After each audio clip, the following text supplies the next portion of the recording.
واحدة من الأماكن الجميلة جدا في مدينة دبي، وهي القرية العالمية.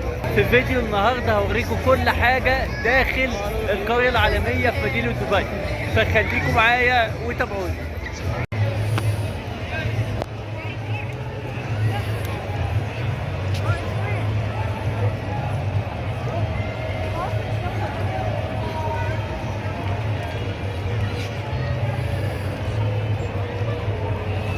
بصوا يا جماعة من داخل القرية العالمية، ده هنا كده تركيا، والجزء اللي هنا ده كله، ده هنا هتلاقي اهو لما تبص فوق هتلاقي تركيا، ومن هنا باكستان، ومعظم الاماكن بتاعت الدول العربية. يعني هتلاقي هنا كده الجزء اللي هنا ده هتلاقي مصر، هتلاقي المغرب جنبها، السعودية، هتلاقي اليمن، الكويت، يعني حاجة محترمة أوي. وده طبعا الجزء من هنا ده المدخل الرئيسي، حاجة بجد يعني ممتازة. زي ما انتم شايفين المكان زحمة كتير قوي.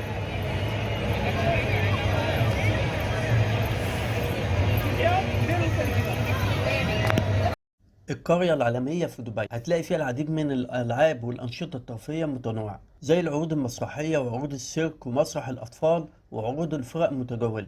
كمان هتلاقي طريق آسيا اللي بيمثل شارع للمشاة بيحتوي على 43 كشك من 13 دولة آسيوية، واللي بيبلغ عددها 27 قرية عالمية بتقدم لكشاك منتجات أصلية 100% من سريلانكا وأندونيسيا وكمبوديا وماليزيا وتايوان، بالإضافة كمان لهونج كونج ونيبال وفيتنام وميانمار والفلبين. كمان هتلاقي بوابة السعادة اللي بتشكل المدخل الثالث للقرية العالمية بهدف تسهيل حركة دخول الضيوف وتقليل المسافة بين مواقف السيارات. أما بالنسبة للتسوق داخل القرية العالمية في دبي، فبتوفر أسواق القرية العالمية بشكل عام المنتجات المتنوعة من جميع أنحاء العالم.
This is not showing.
यान उधर मत जाइए बेटा, सिर्फ इतना एरिया में।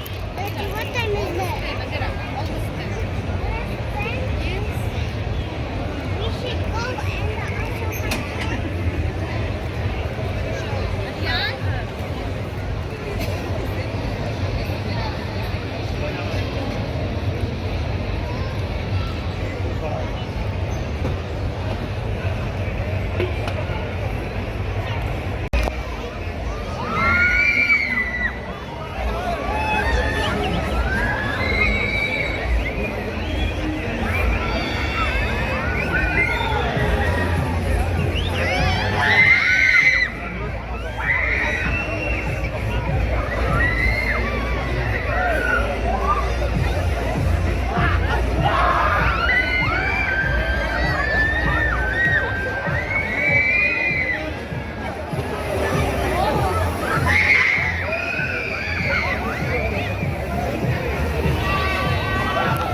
في نهاية الفيديو يا ريت لو الفيديو عجبكم يا ريت تدعموني باللايك وتشتركوا عندي في القناة، ولو عندكم أي سؤال أو أي استفسار يا ريت تسيبوا لي في تعليق. شكرا ليكم واشوفكم في حلقة جديدة إن شاء الله، والسلام عليكم ورحمة الله وبركاته.